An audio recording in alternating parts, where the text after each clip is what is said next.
Hello, everybody, and welcome to CELPIP Speaking Pro Target 9+. This is Brandy speaking, and I will be your presenter today for Lesson 1. So let's get started. As you are settling in there, getting comfortable, I'll remind you quickly that the microphones on Zoom are kept mute by default. So if you do have any questions today, please put them right into the Zoom chat box.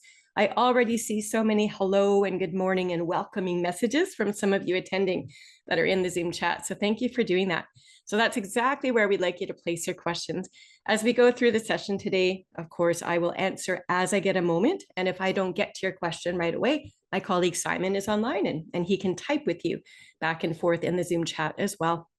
Now, within the next, I'll say 24 hours or so, you are going to receive an email from us. And that email is going to contain 3 separate links. The very first link will take you to a survey, and that part is completely optional. So if you want to give feedback, of course, you're more than welcome to do that there. The second link will take you to a study pack of materials. And that study pack is going to summarize the important concepts or strategies that we're learning about to help our speaking progress for the test. It's also going to contain the sample response transcripts that we will be analyzing together today. So do keep an eye on your email inbox for those. Last but not least, there will be a link that will take you directly to our YouTube channel where we keep one master copy recording of each of the free webinars that we deliver. So you can either go to YouTube yourself and find it, or just wait for this email to arrive and you can click on the link that will open up a recorded version of this same webinar. So if you can't stay for the full 2 hours today, that is perfectly fine.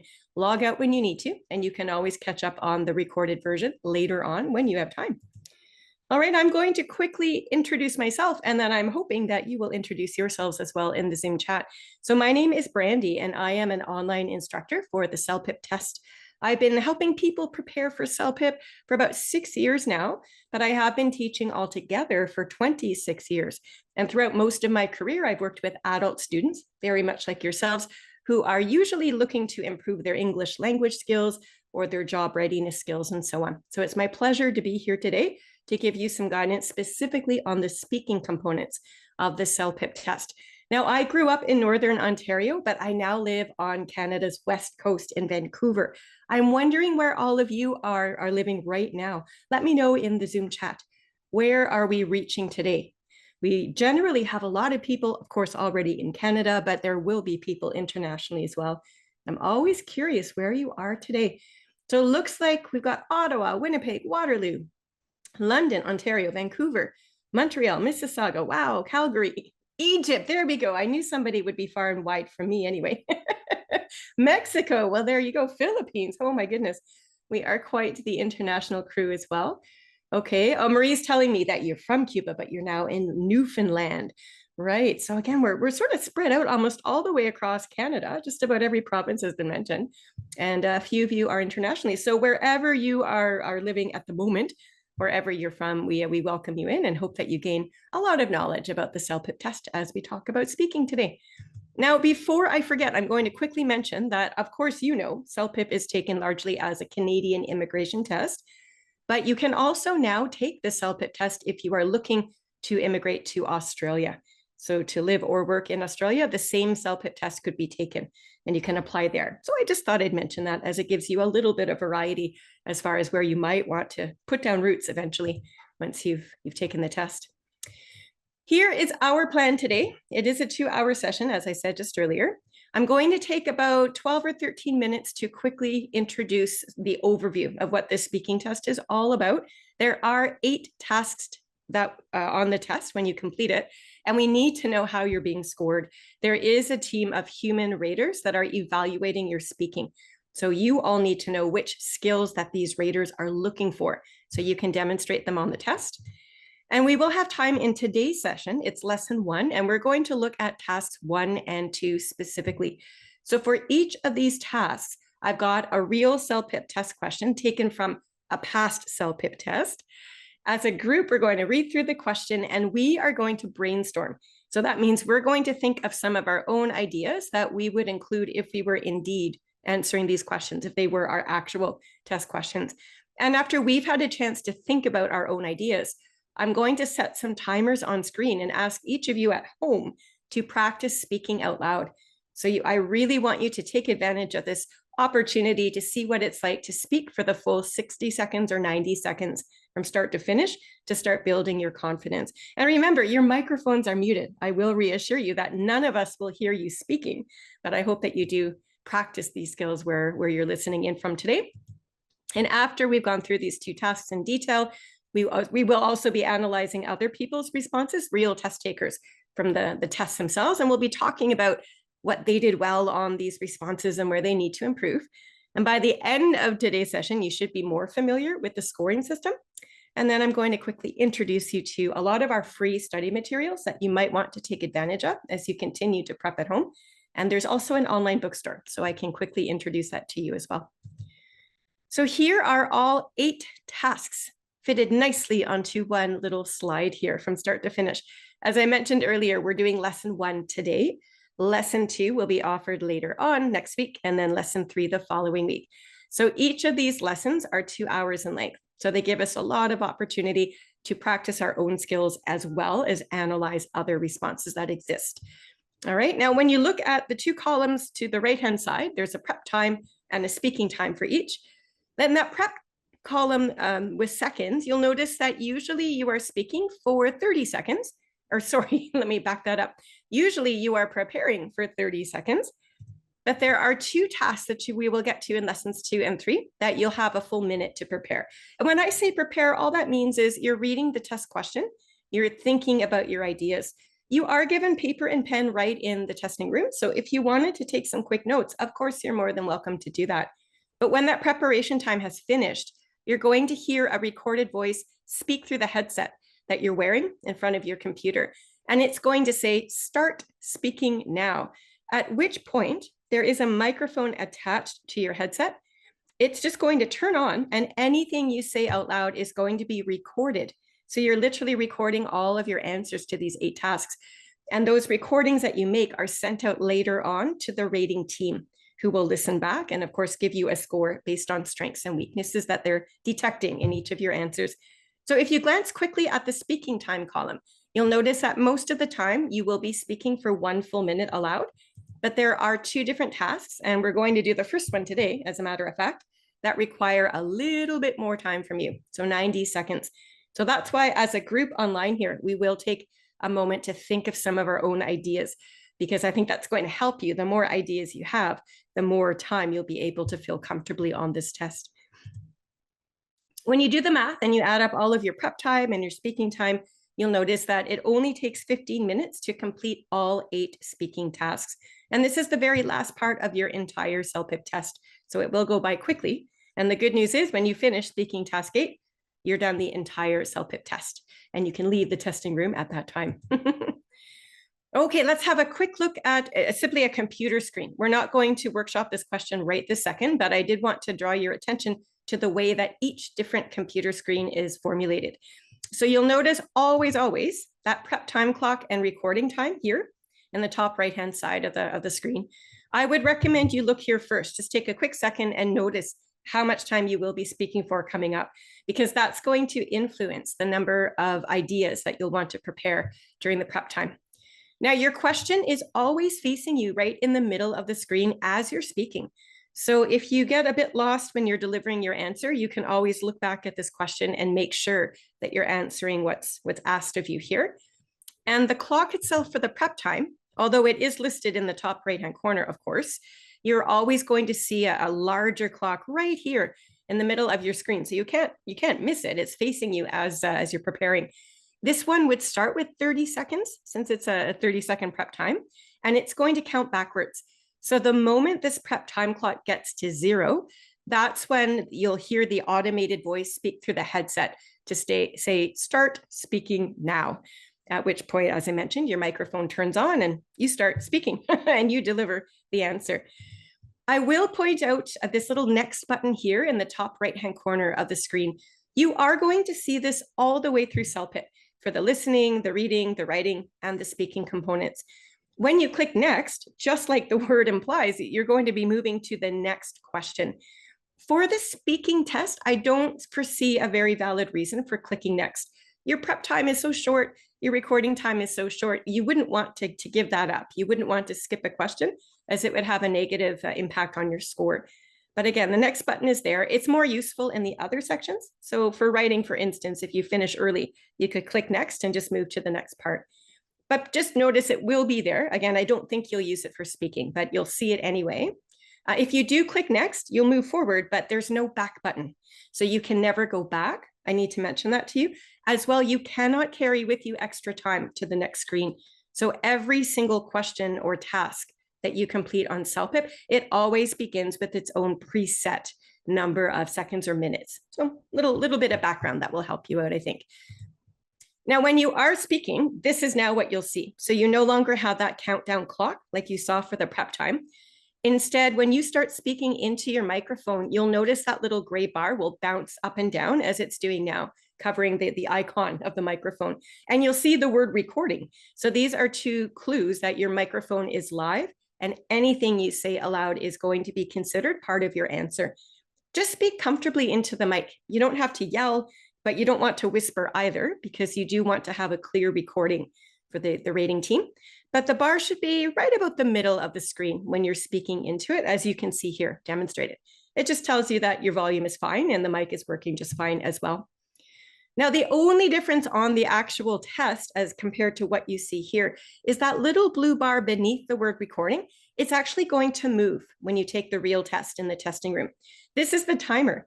And because this particular question is a 60-second question, it's going to take 60 seconds for that little blue bar to make its way to the end of the screen. So again, you see this exact view as you're speaking. So just keep an eye on the movement of that bar. And when it's almost at the end and there's no white space left, you'll want to wrap up your answer. When the 60 seconds is finished, the microphone just turns off and that's it. If you're speaking and in the middle of a sentence, you will get cut off. So we try to avoid that just by managing our time. And this does take practice, and that's why you'll get some practice today to feel out what it's like to speak for those 60 seconds or even 90 seconds. Now, before we even get to our first practice in task one, let's take a couple or maybe 4 or 5 minutes even and talk about how you're being scored. This is so important for each of you to maximize your score on this test. So I'm showing you what I call a checklist of skills that the rating team is hoping you're going to demonstrate well as you speak on this test. So to the far left, you'll notice the categories of skills, and we call these dimensions. So that top one says content and coherence. So this speaks to the level of detail that you're going to include in each answer. So basically, the more interesting and well-developed your ideas are, the more specific, the more examples you can include there to really support your main points, the better the quality of the answer, and therefore the better the score as well. Right below that, in the second category down, is vocabulary. So it's really important, first of all, step one, always choose words that make sense for the meaning that you're trying to convey. So I would refer to that as just accurate word choice.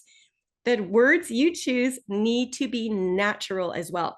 So if you're trying to be formal or casual, that's going to influence your word choice. So please make sure the words you're using are natural and suitable for the question that you're answering.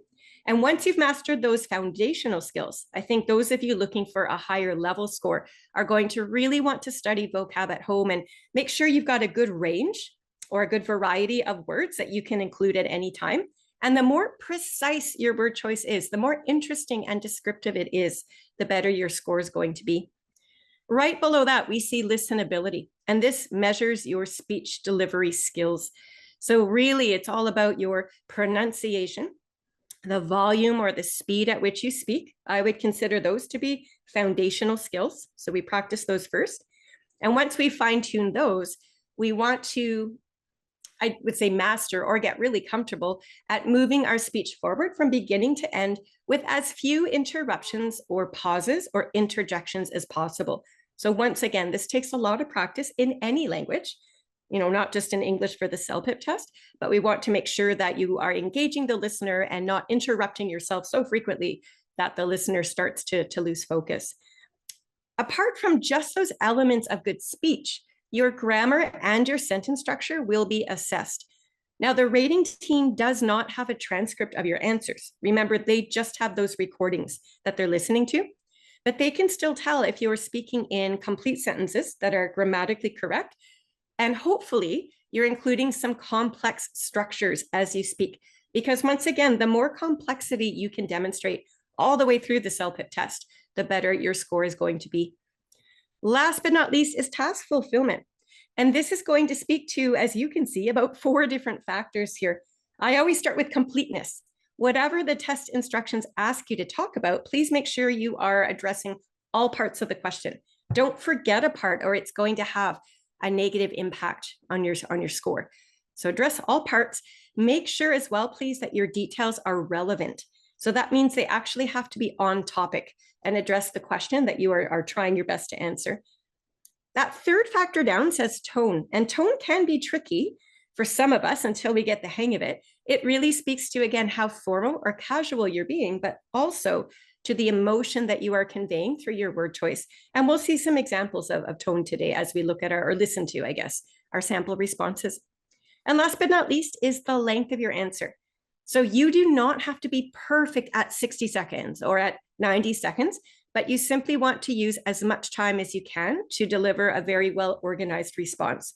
So let's just say you were asked to speak for 60 seconds, you spoke for 54 seconds, but you had lots of interesting detail and you've completely answered the question and demonstrated what you were trying to demonstrate. That will be just fine. The rating team will certainly accept that. You're not going to be penalized because you weren't exactly at the cutoff time. All right. And the very last thing that we all need to understand about scoring is that you will get a score on each of those 8 different tasks or responses you deliver. The score itself is going to be balanced on the number of strengths you demonstrate across all 4 areas of this checklist. So for instance, if you score very highly in vocab, that's great. But if you don't demonstrate a lot of interesting content, if you're speaking only in short, simple sentences with lots of grammar mistakes under listenability, and in task fulfillment, if your answer was only 30 seconds long and you missed part of the instructions, those are all pretty serious mistakes to make across the other 3 areas of this checklist. So just scoring very well under, say, vocab is likely not going to be enough to give you the overall highest score that you're aiming for.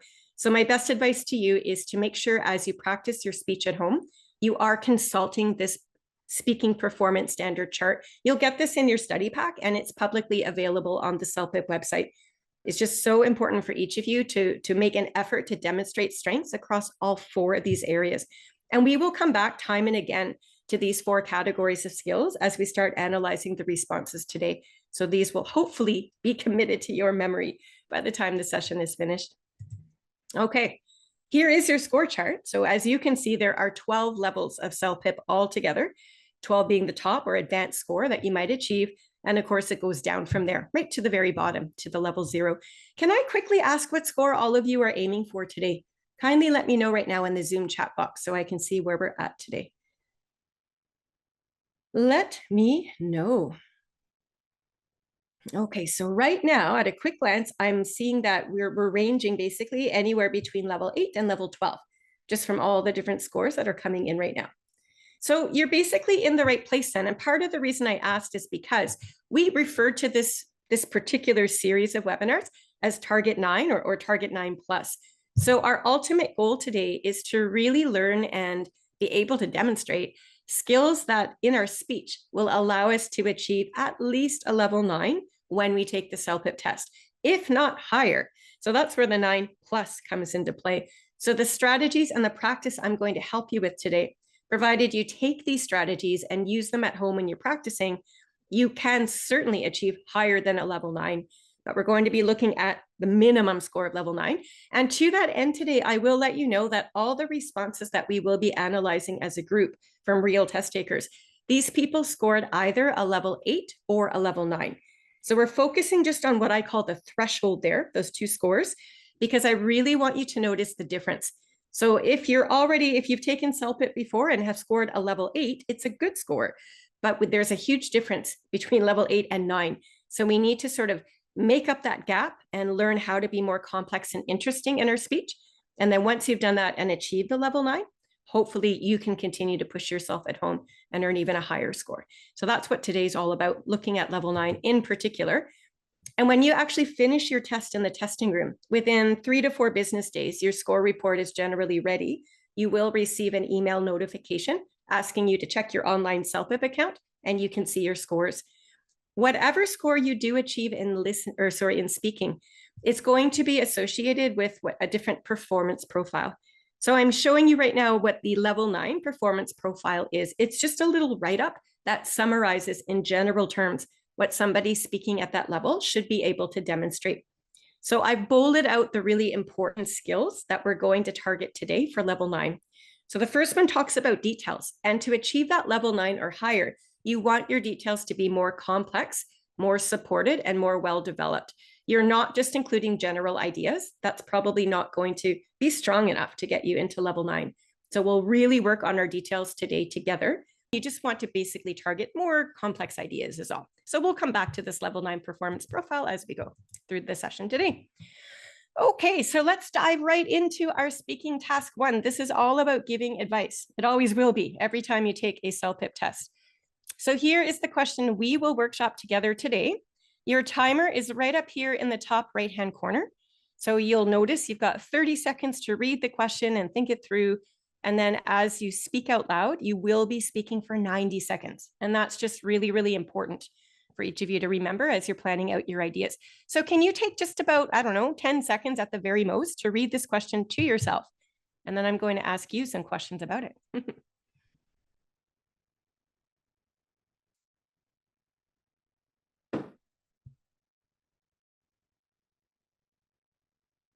Okay, let me place 3 questions, I guess.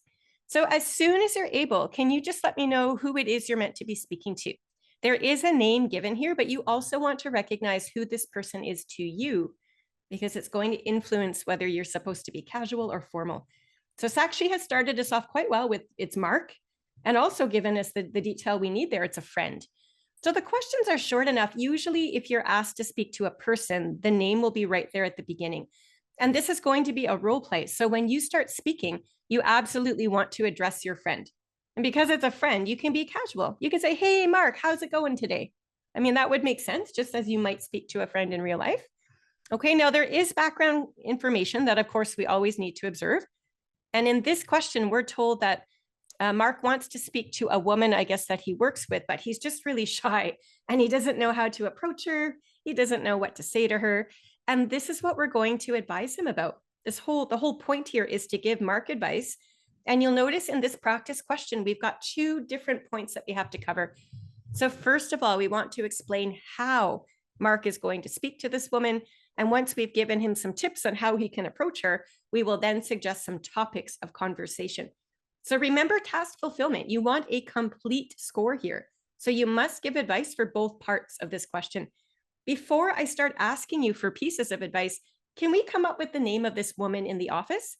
Let me know in the Zoom chat, please. Who is this person? Whatever woman's name comes to your mind, that's the one I'd like you to use. Please don't think about it too hard. Just think of a woman's name. That's all you need to do. I just think it's more focused or more precise if you're actually using names, and it's not hard to think of a name. So yeah, think of any name that comes up. Some of you are using my name. Sure, you could. Any name is fine. I see Christy is in the box. So for fun, let's go with that today. Okay, when you start your answer, remember you have 90 seconds. What I would advise you do is address Mark and just take a moment to paraphrase the situation so that the raters know what you're talking about, and Mark would have an understanding of what you're going to tell him. So I'll demonstrate what I mean here. You might just say, hey, Mark, I know that you've got a crush on Christy, who sits over there in the corner cubicle. I also know, my friend, how shy you are about talking to women. So good thing for you, I'm here to help you out today. I'd love to advise you on how you might even just strike up a conversation with her, and maybe even what you could talk about. Okay, so that's I'm trying to be casual. You'll notice my tone of voice is casual and the language I'm using is somewhat casual too. But I've introduced the situation, I think, quite well. And you notice I've drawn in already that I'm going to be giving Mark advice on those both parts, about how to approach or how to strike up conversation with Christy, we're saying, and then the topics. Okay, so once that intro is out of the way, this is where you're going to come in, I hope. In the Zoom chat box, can you let me know now? Let's just do the how part. How is Mark going to even find himself in a position where he could start a conversation with Christy. So we're not onto the topics quite yet. Would you advise, again, how would Mark do this? What part of the office might he find himself in? How is he going to get close enough in proximity to even have a conversation in the first place? So Mariana is starting us off right now. Ooh. Oh, there it is. Yeah. Something to do with a coffee break, sure. Okay, or the office kitchen. So those could kind of go hand in hand. Lunchtime, cafeteria, coffee break. So all of you have very, oh, print station, Raymond. That's a really neat idea. I hadn't thought of that. And that's actually a pretty neat idea. So on your piece of paper, if you want to take notes, you're only going to have time to write these few words down, as you can see in the Zoom chat. So literally, if this was my question on my piece of paper, I might have coffee, lunch, print station. Maybe those are the 3 ideas that come to mind. And I think if you've got 3 ideas for that, it's probably enough for now, because you also want to get 2 or 3 topics of conversation that you might suggest. So can we now brainstorm the second half? What are the topics of conversation? Just in general terms to start, and then I can demonstrate how to put those together in full sentence form. So what on earth will we advise Mark to talk to Christy about, given that he's shy and it doesn't sound like these two know each other quite well? So you also want to keep Christy's feelings in check as well. We don't want to ask her anything too personal, right? So what would you recommend? Yes, actually, that's what I was thinking. Because they work together, it would be very easy, I would say, for Mark to ask Christy about a particular project that maybe Christy's working on. Oh, I love Sayuri's idea as well, talking about an upcoming party. And I love as well, Sayuri, how you mentioned a particular event, like a Christmas party. Once you start adding those little details in, you're going to notice a huge difference in your abilities. It'll help your score immensely. So don't just say, oh, ask her about the party this weekend. Be specific. Ask her about the upcoming Christmas party that our office is holding in the convention center downtown. That's just so much more interesting. I love that. Okay, good. So yeah. Oh, so Kristen, sorry, let's clarify this. You're not asking Mark about Christy. You're advising Mark what he's going to talk to Christy about. Yeah. So you wouldn't ask that question. That wouldn't make sense for this particular task. Okay. So after we've got the work project, maybe a fun thing like an upcoming party we know about. Some of you are now suggesting to ask her about her hobbies. And I think that's fair game.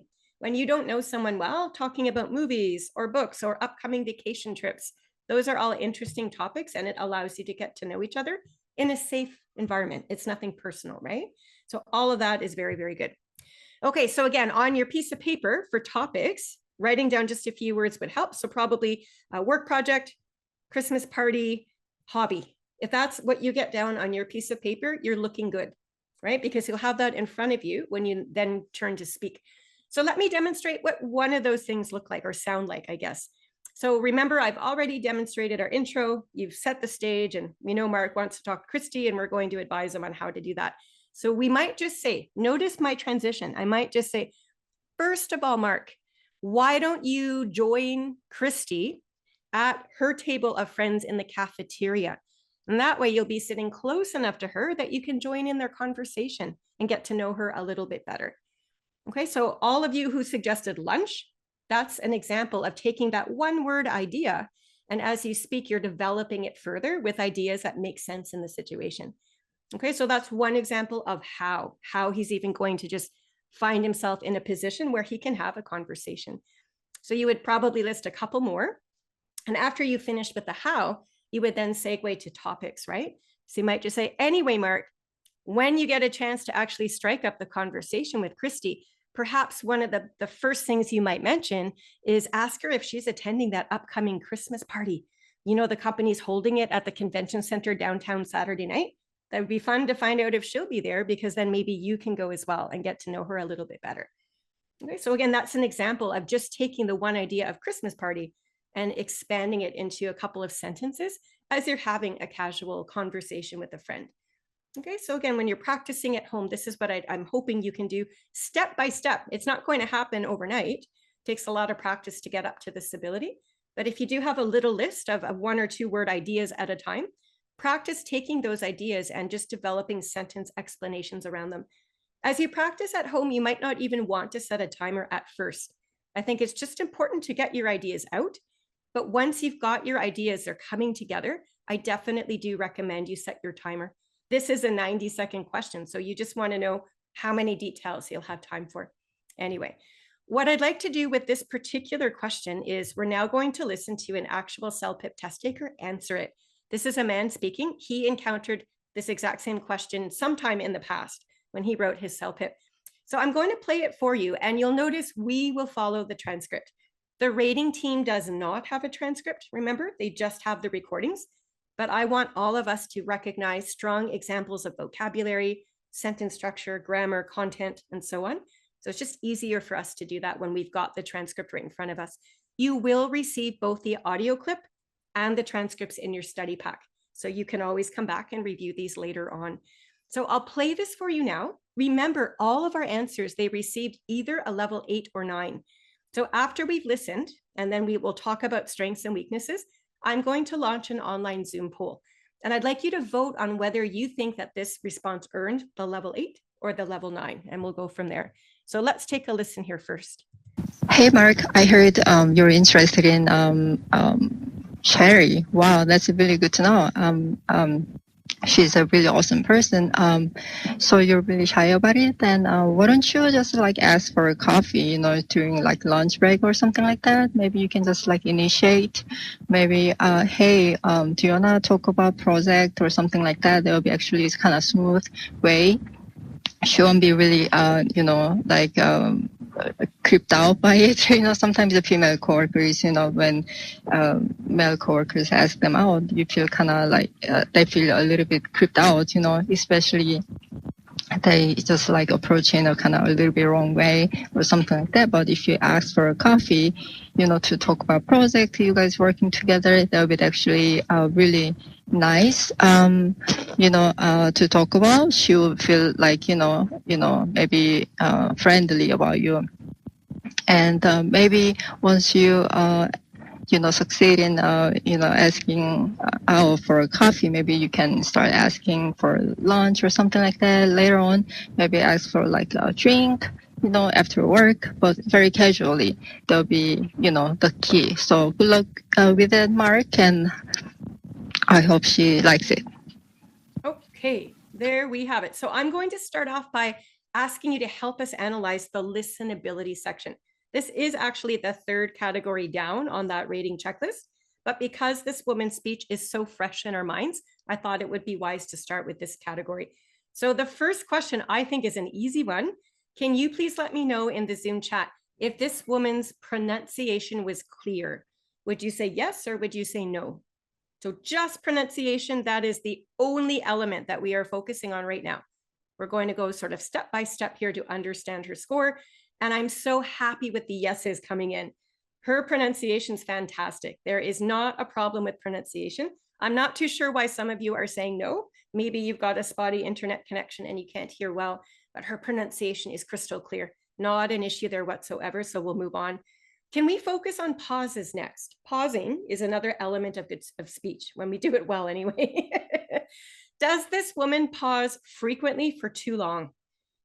Would you say, are there a lot of these problematic pauses? They really destroy the flow of the response. Would you say yes, or would you say no? And once again, I'm really happy to see that you are analyzing this fairly well. Nope, there aren't any major pauses at all. Nothing that would be considered unnatural. So at no times does this woman just stop speaking rather for 5 seconds at a time and leave us hanging, to coin a phrase, right? So she's able to move the rhythm ahead quite naturally, and her intonation also helps with that natural rhythm and energy. Okay, what about the interjections? This is a little bit of a different factor compared to pausing. Interjections are those funny sounds we make, like or So there definitely are interjections. You can see them for yourselves. You just look at the transcript. We include those introductions for you, or interjections. Yeah, so if just in case you're having a hard time noticing, I'll point some of them out.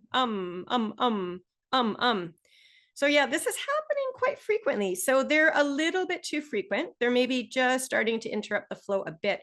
I noticed these introductions happened more at the beginning, and they occurred less frequently as we move down, but we still do have quite a few. So I'd say that there are quite a few interjections. So this would be one element she'd want to work on to try to reduce the number.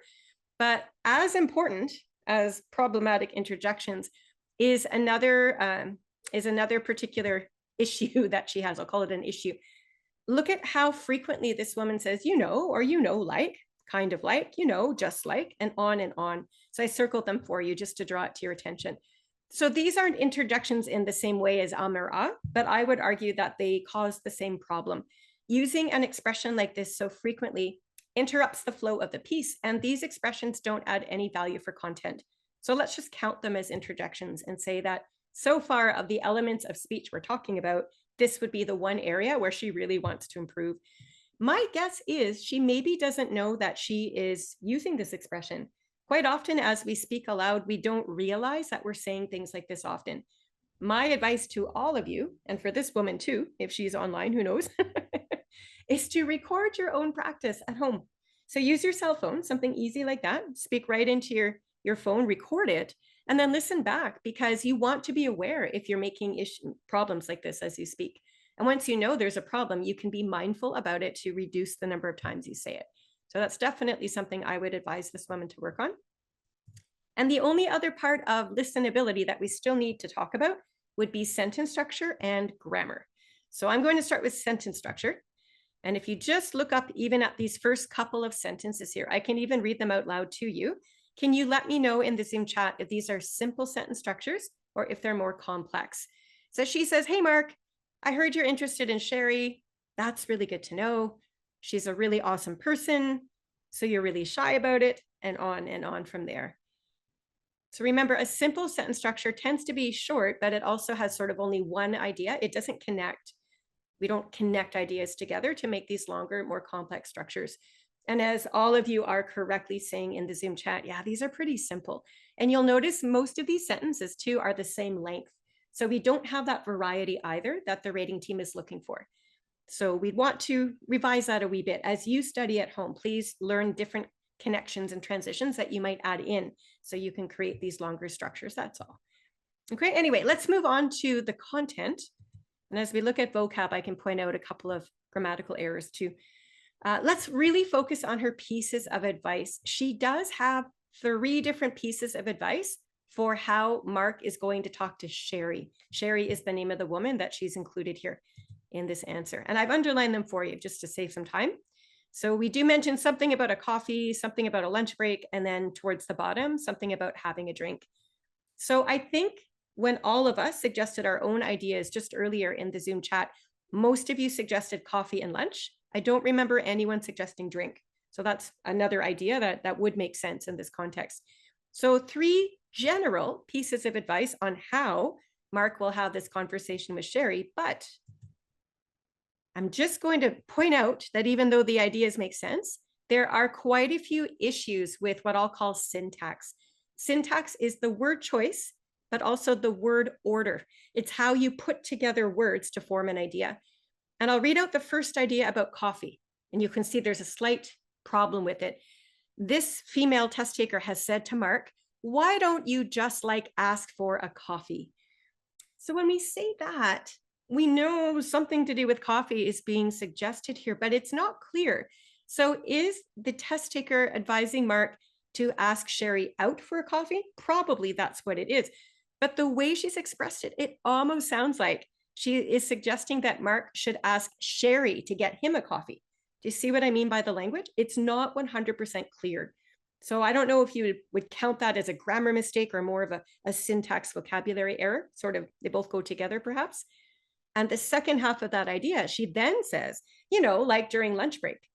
So now I'm extra confused. I'm not sure if Mark is supposed to have lunch with Sherry and at that time ask her if she wants to go for a coffee later. Perhaps that's what she meant, but we don't really know. It's based on the wording that's been used. Okay, so this test taker would get credit at least for those general pieces of advice, but because the ideas are not explained really clearly, that would have a negative impact on the score. The one at the bottom about the drink, I think, is a lot more clearly expressed. She basically says, ask for a drink. It should be ask Sherry out for a drink after work casually. So that one makes a lot more sense than those first 2. So I just thought I'd point that out as well. I did also want to point out that even though these 3 pieces of advice are noted, you'll notice the repetition. So towards the bottom, our speaker once again mentioned something to do about going for a coffee or having lunch. Those two pieces of advice have already been covered up above. So this is not the best organization.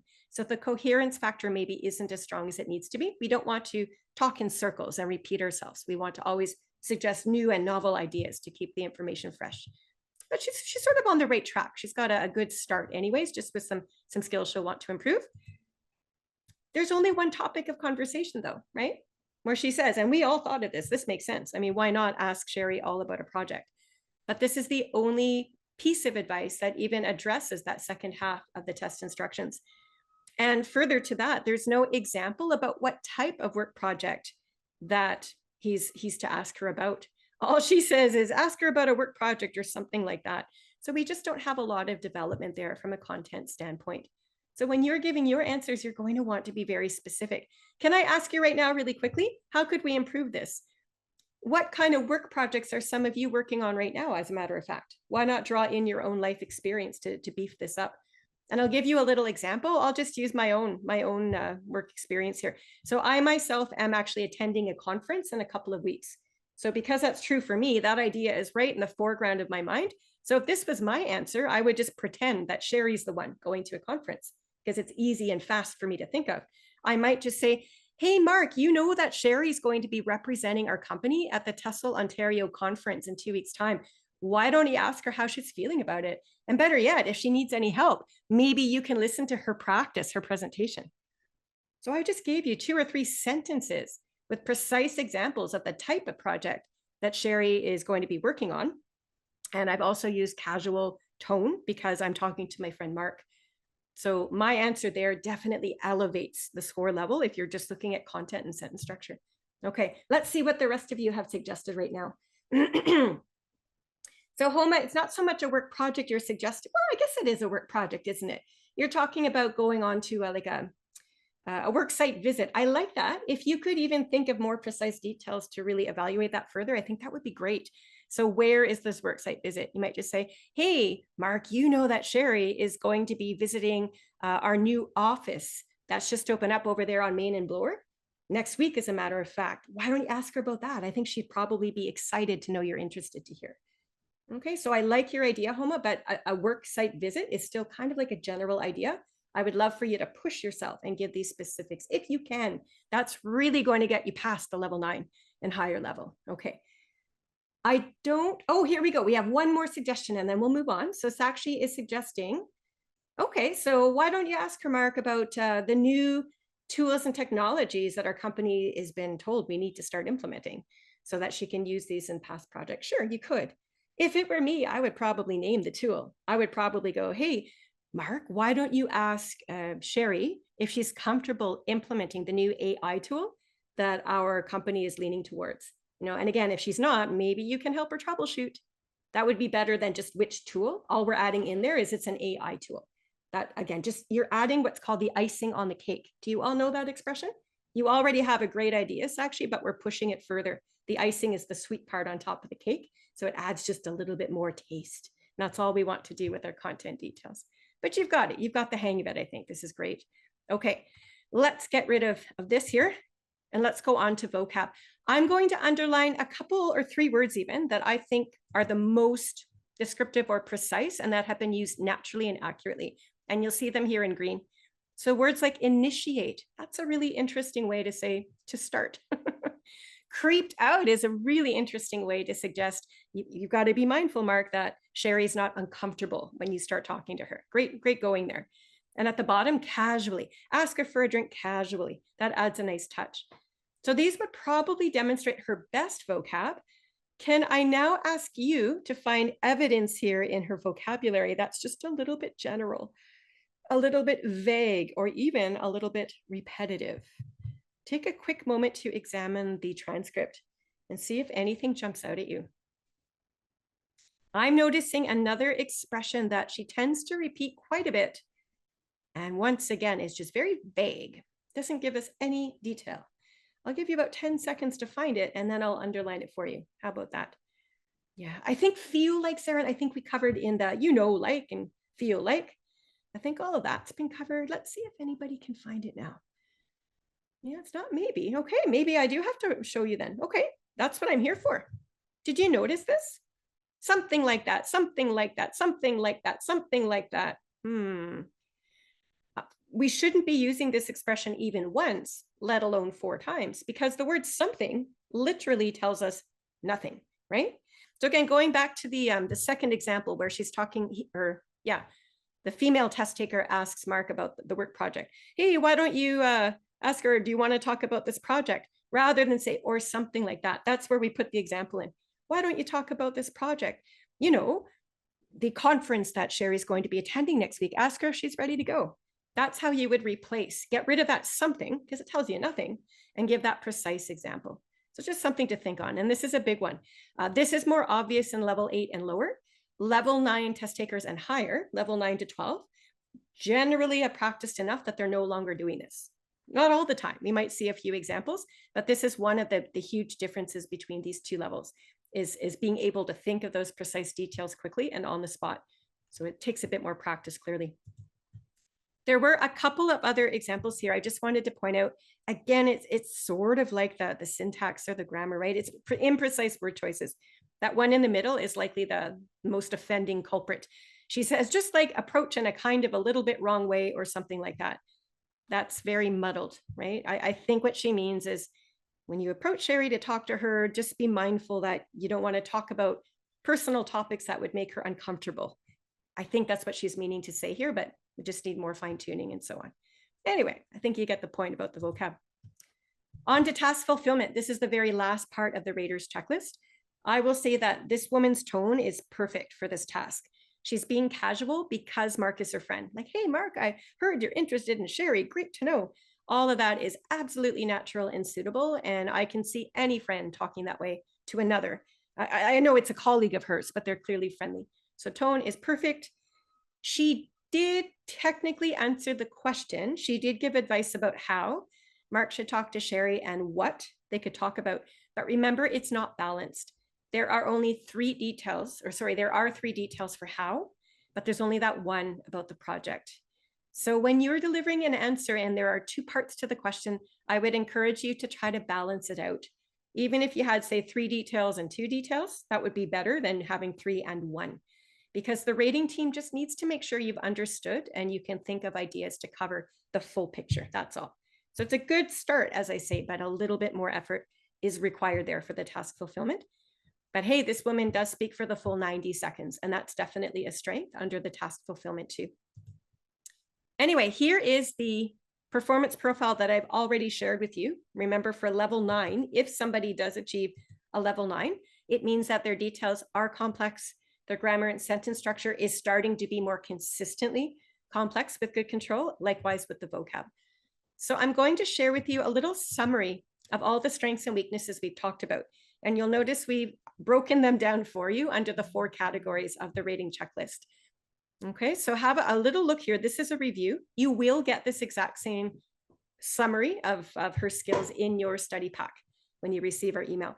Now, I've just disabled the Zoom chat box for just a moment because I really do want your full attention up here if you could. And what I'm going to do right now, hang on a second. Here we go. I'm going to launch a poll online. There it is. If you're taking this session on a computer right now, you should be able to see the Zoom poll that I just placed on screen. And all I'm asking you to do is click whichever of these levels you feel best demonstrates this woman's ability. So did this woman earn a level 8 or was it a level 9? Let me know by clicking one of these 2 options. Your responses are anonymous. Nobody is going to see what you are guessing, so please don't be shy. Even if you get it wrong, that's okay. We'll let you know what the right answer is too. Okay, good participation. I'll give you about 5 more seconds here to make up your mind. And I'm going to share with you the results now. This is the fun part for you, I think. So you can see how you all stack up against each other. 86% of you, it looks like, have selected level 8. So that is definitely a very overwhelming majority. So I'll let you know now what score this woman actually achieved. And you're right. Yeah, this is an example of what a level 8 response sounds like. Now, there are many ways to achieve any given score on CELPIP. This is just one way to do it. And level 8 is still a good response. Level 8 still answers the question, which is what this woman did. But what level 8 tends to do is remain a little bit on the general side. So the details aren't always supported. And in this woman's case, a lot of her issues were the vocabulary syntax mistakes that were making her explanations unclear. So we weren't always sure about these ideas. And the vocab too, way too many, something like that, you know, like. So we see a lot more of these general vague words rather than seeing precise words. So just mindful of that as you're practicing so you know which skills to demonstrate further. Anyway, let's move on to a second task 1 question for good practice. Today, different question, but still giving advice. Remember, you would have 30 seconds to read this question if it was a real test, and you would be speaking for 90 seconds. So please take a moment to read the question yourself.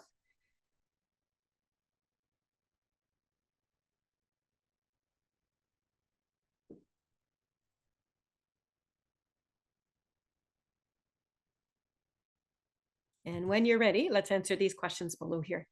So the first one, we don't have quite as much info, do we? Who are you supposed to speak to here in this question?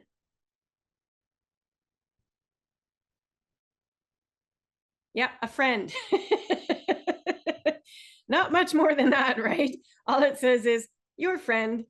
Now, there's no name given, but you do know that your friend is a man because of this pronoun he. So my best advice is to do what some of you are already doing in the Zoom chat. This is wonderful. When there's no name on the test, please make the name up. As long as it's a man's name, you're following instructions. Again, it doesn't matter what man's name you use, but I think it would be helpful as you're giving advice to a friend to actually greet them by name. That's just a really easy thing to do. Okay, so Marcus, somebody has just suggested. So for fun, let's pretend our friend's name is Marcus. Okay, now the background context always comes next. So it looks like Marcus has been accepted into university. But once again, this test question doesn't give as much beyond a very general idea. So could we name a university that Marcus has been accepted into? What would you suggest? What's the first university name in the whole wide world that comes to your mind that you're going to use when you start talking to Marcus here? Look at all these ideas coming in. UBC, MIT, Carleton, Harvard. Yep, you could make it up even. As long as it sounds like a university name, that would be more than enough. That'd be fine. Okay, University of Calgary is one of the ones that just came in. So let's go with that today. All right, now we know though, even though Marcus has been accepted into the University of Calgary, he just doesn't know how he's going to be able to afford tuition. School is expensive, as we know. So our job here in this question is to give Marcus advice on what he can do to pay for his education. Okay, so again, I'll demonstrate what an opening could sound like. And I'm going to let you know right now that in a moment, you're going to practice delivering your own answer to this very question. So that's why I'm trying to help you now with some structure and some ideas. So take note, this is how an introduction might sound, right? I might just say, hey, Marcus, congratulations on finally getting accepted at the University of Calgary. I know you've had your eye on that school for the better part of a year now, and I'm thrilled for you that your dreams are about to come true. Something like that would be fine for the introduction to what's going on. And then you need to say something about what you're going to advise. So I might just say, Marcus, we all know how expensive tuition is nowadays for post-secondary education. So I've got some ideas I can share with you if you'd like that would maybe help you know how to earn some money to pay for your schooling. Okay, notice my tone is polite. I'm not trying to be bossy or tell him what he has to do. I'm just trying to be helpful. But I've taken the conversation to the point where it's clear I'm going to be giving advice about what he can do to pay for his school. Notice that I use my own vocabulary. This is upper level skill, right? So if you're looking for it well above level 9, if you have that capability of paraphrasing, using your own vocab to explain the situation, that's really going to help with your vocab on the test, your score, I mean. At any rate, you can practice your own intro in a short moment here. Before we do that though, can we brainstorm together as a group what Marcus could do to pay for his education? I would suggest we have 3 different pieces of advice here, just given we've got a 90-second time frame to fill. So for each piece of advice, you're going to want to think of details to support it. So on your piece of paper, you're keeping the notes brief. So looking in the Zoom chat right now, we've got job. Yeah, it looks like lots of, that's the first one I thought of too. Job, loan, or scholarship, which is the same as a grant. Yeah, so there's 3 right there. 3 right there. Some of you might have even thought of maybe borrowing from parents or something. That's 4 technically. But again, keep it short on the notes because you don't have time to write full sentences. So just to recap, you might have written down job, loan, scholarship, borrow. Even if you've got those 4 words in front of you on paper, when you start to speak, now the job becomes on your end to put those into sentence format. So I always like to workshop the job one. I think that one's the easiest one. Really quickly, what type of job or what particular job title or company would you advise Marcus to work for? I want you to make these details up, but make sure they sound logical. So what would be an easy job for Marcus to earn some extra cash and it would still allow him to study full-time at school? Okay, so actually it's suggesting work in the library. Sure. I would want you to specify the job role. If all you say is work in a library, it's a bit general still, but why don't you say, hey, Marcus, you love to read, right? Why don't you apply for that? What position? Why don't you apply for the library clerk position that's just opened up at the campus library? You could work there after hours once you finish class and earn minimum wage, which is helpful. That would be good. That would be great, I think. Okay. And then you might say, or like you want to say something to get you to the next idea. Or if working isn't an option, why don't you consider asking your mom or dad for a loan? You know, you can work out a payment with them and an installment plan to reimburse them, even say $1,000 per semester would be a huge help. So whatever comes to your mind to really develop these ideas is where you want to go with it. Okay, so again, if you talked about a job, I would probably just give the one example, and then I might move on to another idea like we just demonstrated with borrowing. When you're done with that, you could go on and talk about a scholarship or what have you.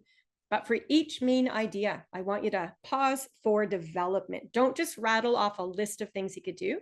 You always want to develop those ideas with those specific examples. That's what the level 9 to 12 is all about in both speaking and writing on your CELPIP test. Anyway, with that in mind, I'm going to actually move over to the next screen here. I hope you've got your cell phone handy. I'm sure it's right beside your hand, if not in your hand. That seems to be the way it is nowadays. Can you get it ready to hit record? Because what I really do encourage you to do is record what you're about to speak aloud.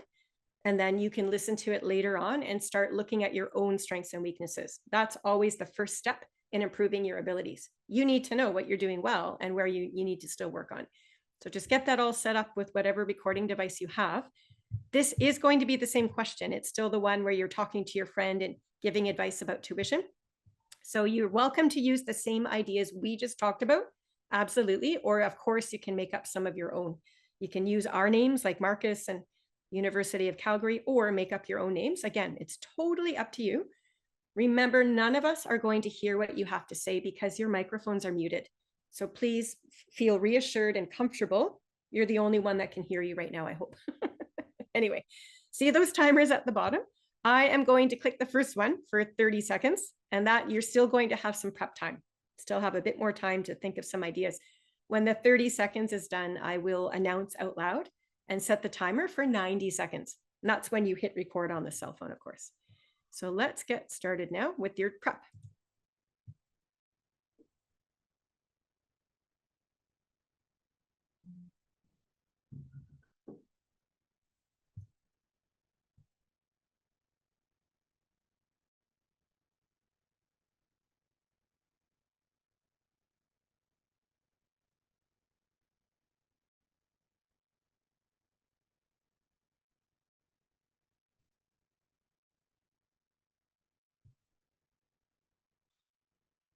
Okay, your prep time is finished. So now you have a minute and a half. So go ahead and hit the record button on your cell phone.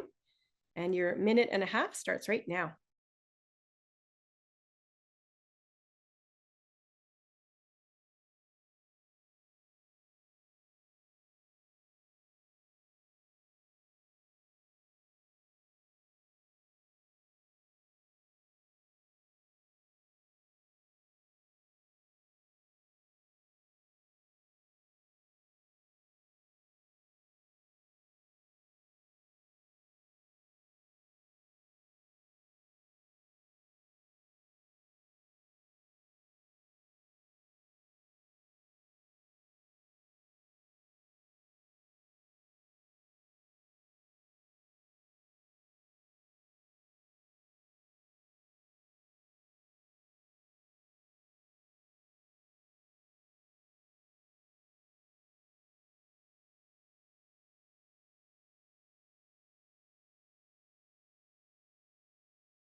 Okay, that is it. So that is what 90 seconds feels like. Before we move on to another sample response, can you let me know how it went for you? How did it go? Did everybody get to the 90 seconds or close anyways? Let me know. Okay, so far so good. I'm seeing some yeses. Okay, now 93 seconds isn't horrible, Sierra. You're only like 3 seconds over. So the microphone would likely have cut off your last word or two, but if it is obvious that you are finished, it's not going to affect your score. So that's okay. Now, some of you are saying you didn't have enough to talk about.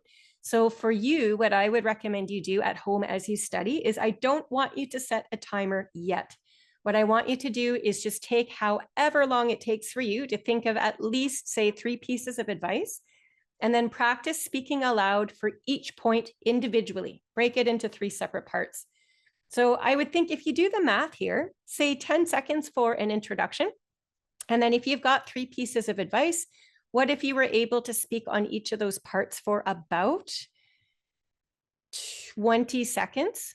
You know, that would give you the main idea and then lots of development around them. And 10 seconds left for a conclusion at the end. So something like, anyway, Marcus, once again, congratulations. I sincerely hope that you find an easy way to make some funds so that you can pay for your schooling. So your conclusion will take anywhere from 7 to 8 or 10 seconds anyway. So just look at it as a time management plan that way. That hopefully will help. Once you've practiced that, of course, I do want you to set the timer, but you'll have to get your ideas out first if it's just too short for you at this stage. Anyway, let's listen to this man give his advice to John. It looks like he's speaking to a friend named John. So as before, we'll analyze what this person's done well and where he still needs to improve, and we'll go from there. Hey John, many congratulations on getting selected to in the university of your choice. Well, since your university is where I've done all my college, I was in Vancouver for 5 years, and I went to the private institutions, but a lot of my friends went to this university, and I know it's a really good university. What I've heard from my friend is there's an in-house accommodation, so you don't have to go far. I know that it's pretty expensive, and one good thing about studying here is you can do part-time jobs. And when I was studying, I didn't have an option to do a part-time job, but since the immigration rules have changed, you'll have an option to do 20 hours of part-time work, or any number of hours if you get a job on campus. So that might be a great help.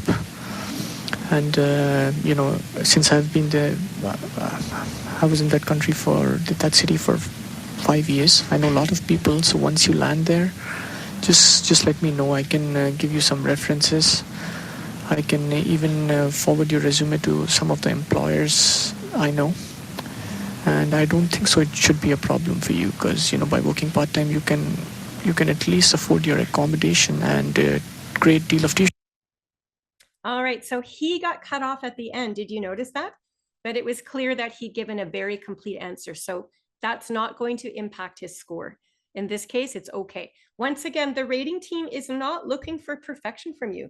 They simply are giving you, in this case, 90 seconds to really demonstrate the best of your skills. So he's winding down. It was clear. So all is well. I don't want you to stress about these little things that really don't matter so much.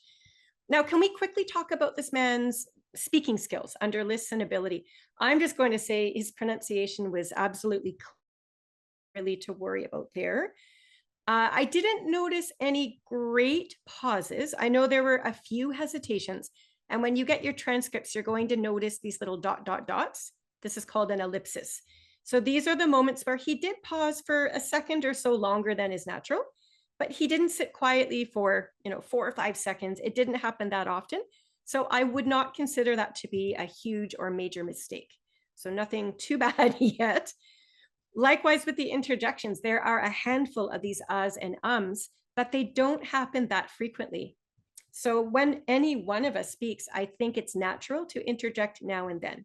So once again, don't beat yourself up trying to be perfect. Having a few interjections or small pauses is really not going to affect your score. let's get into the sentence structure. And I wanted to point out to you this big long sentence right here in the middle that I've underlined for you.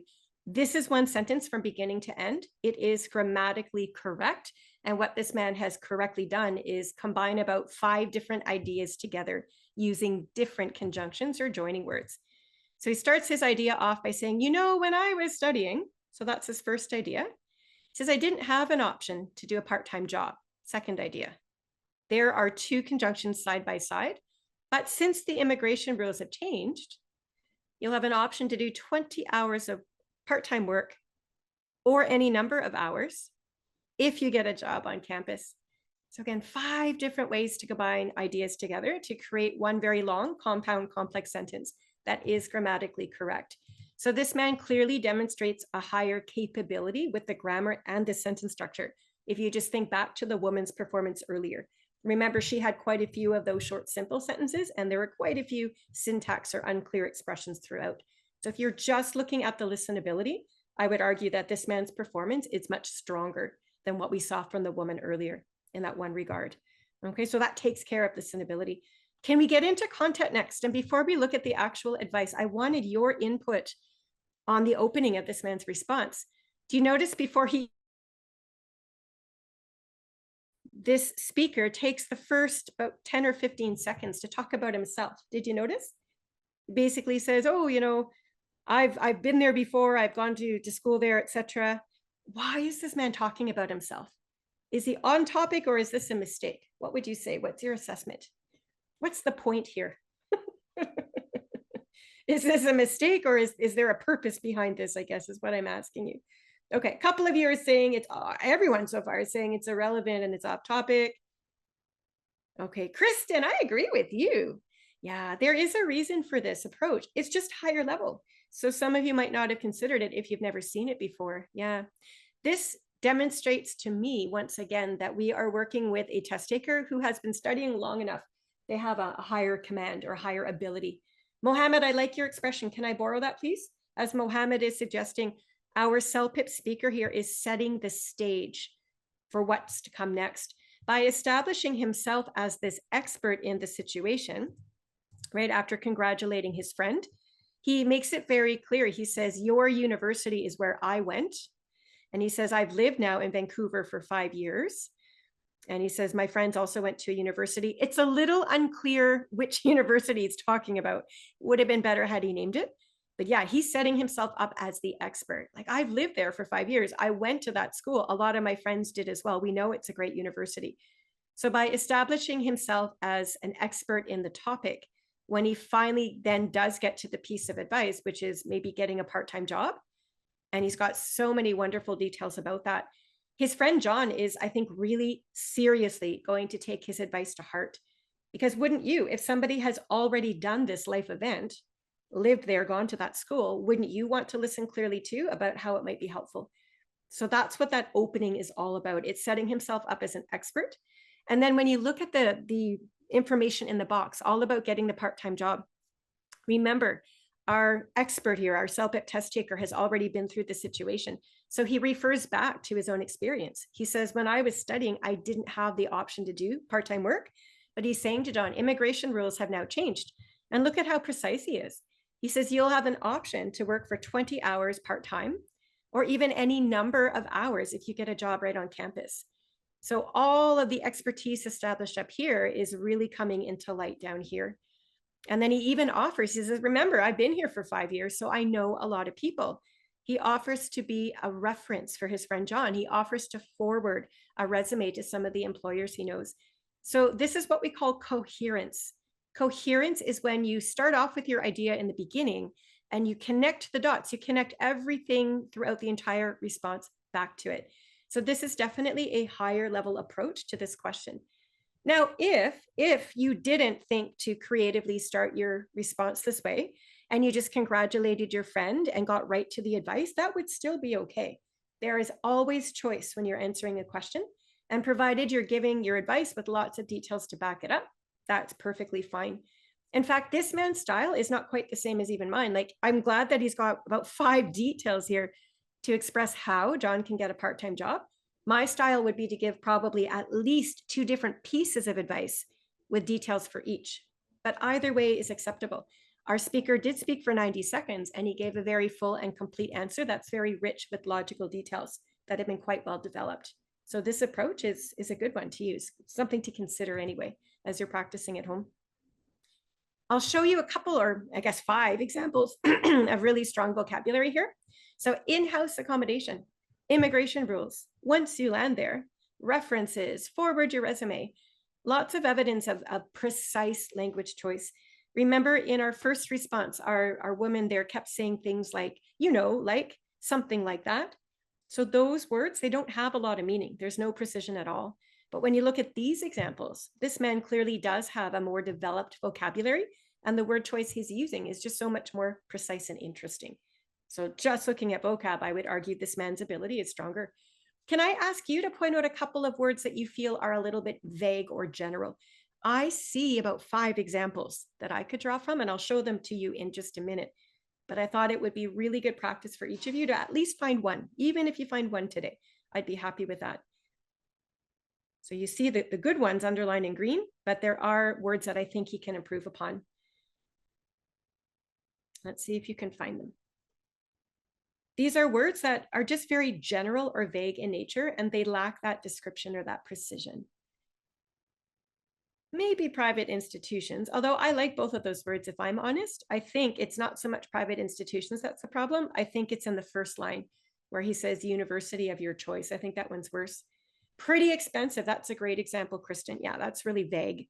And Mariana is saying good university. Yeah, that one's vague as well. Excellent. Okay, let me just help you out here for time's sake. So these are all examples of words that are either not quite natural or accurate, or they're just really vague. Like university of your choice. Let's name the university. That one's not hard to fix. University of Calgary.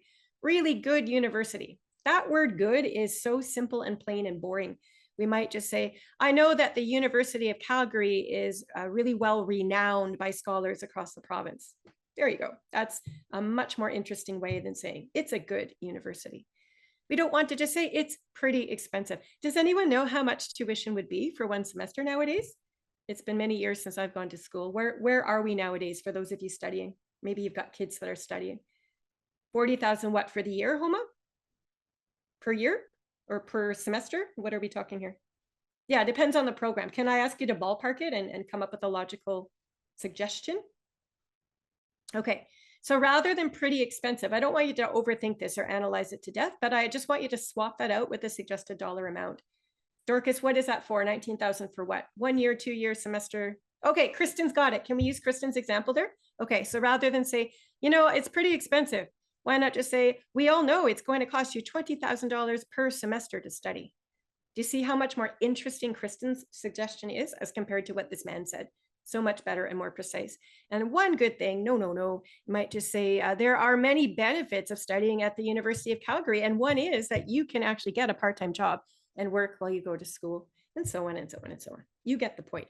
Can I ask you to practice these skills at home? When you've recorded your voice and you've typed out your own transcript, the first step you all need to be able to do, I think, is to actually recognize the words that are plain and simple. And once you have recognized them, I want you to spend some time rephrasing them with more interesting word choices. That's going to help your vocab score. So bear that in mind. All right. Task fulfillment looks good to me. I mean, his tone is great. He's congratulated John on getting into school. That's a great way to start. Makes sense to me. Clearly, this CELPIP test taker has understood the test question. He's given a great piece of advice with about 5 or 6 supporting details. He has spoken for the full 90 seconds. So everything here is looking pretty strong, pretty high level to me. I will launch another poll. It's the same poll as what you saw earlier. You've only got 2 choices. But do you think this is a level 8 or a level 9? And you can see the summary of these strengths and weaknesses that we have just discussed there behind the poll on screen. Yeah, you can always have a review, and you'll get this little chart in your study pack so you can come back to it.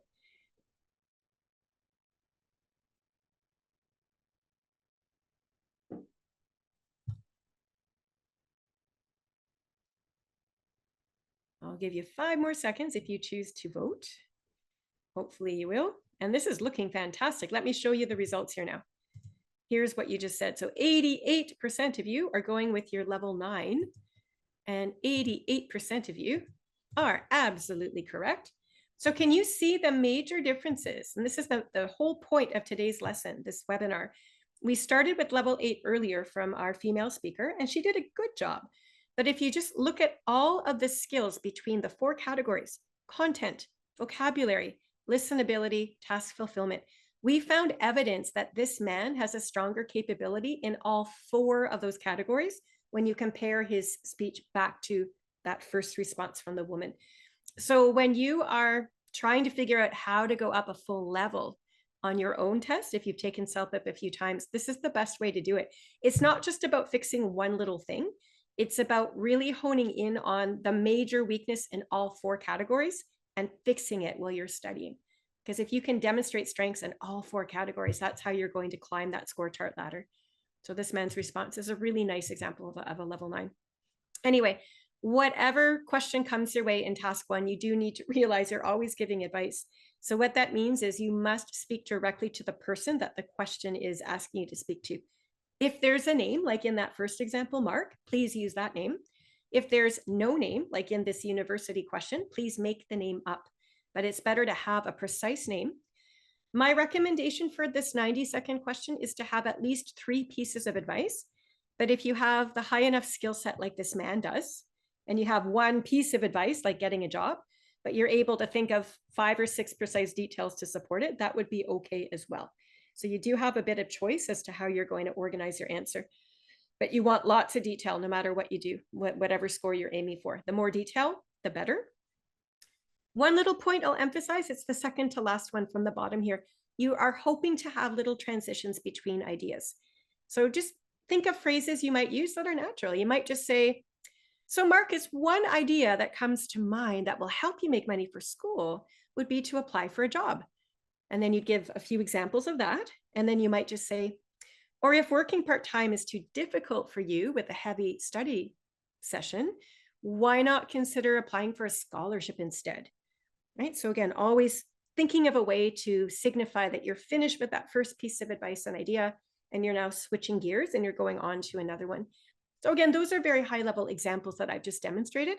Other more simple approaches could be like in addition to, or and, or also.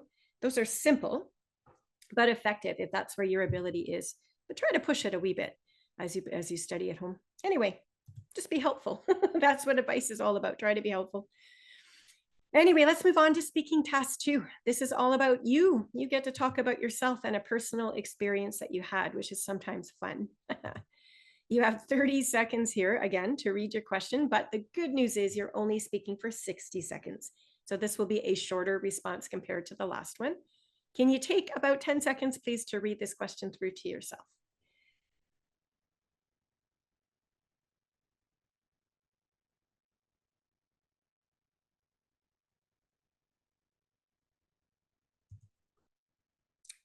And I've got some questions below, as we often do here. So what are you talking about here?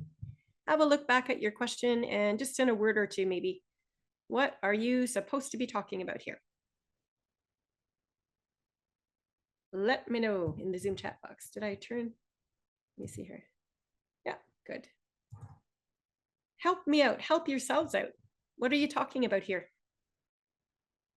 No, in general terms, yeah, before we jump ahead there, look at the very first sentence. This is all I'm trying to draw your attention to. It says that you have to talk about a time that you were teaching something. That's all it says here. Now, that last sentence, though, gives you the precise details. So whatever you decide, you have to explain, first of all, what it was and to whom you were teaching. So those details are fast and easy, I think. It's the how you taught this skill or whatever this is. That's the piece that's going to take up most of your answer. So you notice there are 3 particular details that you must include. If you forget to say who you were teaching, your task fulfillment is not complete. So that's why I've underlined those 3 points for you. It's just a matter of keeping it straight as you're speaking. Now, there are suggestions, and that's what I like about task 2. Usually the second sentence here will start with the word maybe. And if you're stuck, you've only got 30 seconds to think of an idea. If you're stuck, feel free to use one of these. Maybe it's a game, maybe it's a skill, maybe it's even a tradition, right? So that can also be done as well. I'd like to play for you here this this man's response, and we're going to learn about what he was teaching, to whom, and how he taught it. As before, we'll analyze and determine his score. But what I'd like to do after we've understood his score, we're going to actually rewrite this response to try to make it even better. So I'll ask for your input there. All right, let's listen in and see how well our test taker has done. The one time that I had to teach someone, it was a couple of years ago when I had to teach my friend Peter to ski, because I'm an avid skier and I have a long time experience. So he asked me to teach him. So first I explained him the basics, how to mount the skis onto your boots, strap them down and everything. So obviously I didn't take him up to the highest peak, but I picked a moderate slope. So we just walked it up.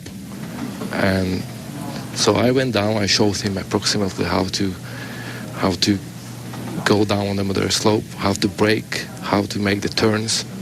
So he followed me after that. He was pretty good at it, so we did it a couple of more times. And then we went up to a little bit more steeper slope so that he can improve in a different condition, improve his skills in the different condition. And that would be that. Okay. Pronunciation, just fine. No pausing. All of that's really good. Were there any interjections here? Would you let me know, yes or no? Did you notice any interjections, and how'd that go? Are there any interjections? Have a look back at the transcript if you don't remember, but this is something I want to automatically train your ears to pick up on. And you know what's interesting here is there's not a single interjection that I noticed anyway. That's really difficult to do, to speak from beginning to end and not say et cetera, et cetera. I think that is fantastic. No interjections, no pausing, et cetera. There was a little self-correction, and we haven't seen evidence of self-corrections yet. So let's do that right now. All right, here's one. As the man is in the middle of his story here, he says, we just walked it up, and so he pauses because he realizes that what he just said doesn't make sense. The idea is unclear. So this is the right way to correct yourself. He pauses, and then he just keeps right on going and says the correct thing. So I went down. He's talking about going down the slope. Okay, so that if you do make a mistake and you want to correct yourself, this is how to handle it. And not that this is a huge problem. It's just that the man then corrects himself a second time immediately after. How to go down a slope. So I think self-corrections twice is not the end of the world, but we try to avoid doing this if we can. And it just maybe comes with confidence and practice. But so far, the speech parts are actually pretty good. I have to give him credit for that. There's one major weakness, though, with the listenability. And I think a lot of you in the Zoom chat box have already figured it out. It has to do with the repetitive and simple sentence structure. So just about every sentence or idea that this man includes begins with the word so, as you can see. First of all, we're not allowed to begin a sentence with the word so. Did you know that? This is an incorrect sentence structure. It's actually a major grammatical mistake. Each of these sentences is now what we call a fragment. It's kind of like a half of an idea. So that's one reason why we don't want to begin an idea with so. But the second problem here is that it's just so repetitive, and the rating team is hoping to hear from you a better variety. So this is something we will revise together in just a moment. We want to find ways to keep the ideas, but just different ways of starting sentences would be definitely helpful. Anyway, let's get into the content. So remember, our speaker had to talk about what was taught, and then basically who he taught it to and how, and so on and so on. So this whole story is all about teaching his friend Peter how to ski. That was established up in the opening. And in the middle part, we do get those ideas. We do get how skiing was taught to Peter, but you'll notice that the majority of this man's story reads more like a to-do list. Everything is how to do this, how to do that, how to do this, how to do that. So once again, it's quite repetitive in nature. So it sort of loses a little bit of interest. We don't have a lot of description. So when we revise this, we might want to think about ways to expand on some of these points. Like that third point he's making about teaching Peter how to brake, rather than just say, I taught Peter how to brake. We might say, to teach Peter how to brake, I advised him to point the tips of his skis towards each other without crossing them as he went down the hill, because that would slow his speed so he wouldn't fall down. So rather than just go rapid fire, how to do this, this, this, and this, it would be just more interesting to tell the story and give us those details that we're missing. So that would be something I would do. What about vocab? Can you help me find fantastic examples of this man's vocabulary? What words jump out at you and impress you? I love this man's vocab. I think, honestly, it's the best of the three that we've seen so far. We've already seen our first one was a level 8 response from a woman, and the second one was a level 9 from the male speaker. I like this man's vocab the best, I think. Zarin is suggesting slope, approximately. We've got words like avid and moderate. Yeah, exactly. All of these words are really interesting. They're used correctly. They convey the right meaning, but they're so precise and descriptive. Our speaker is not just saying, I'm a skier. He's taking a moment to say, I'm an avid skier. And adding that one descriptive word avid in just makes us realize how passionate he is about skiing.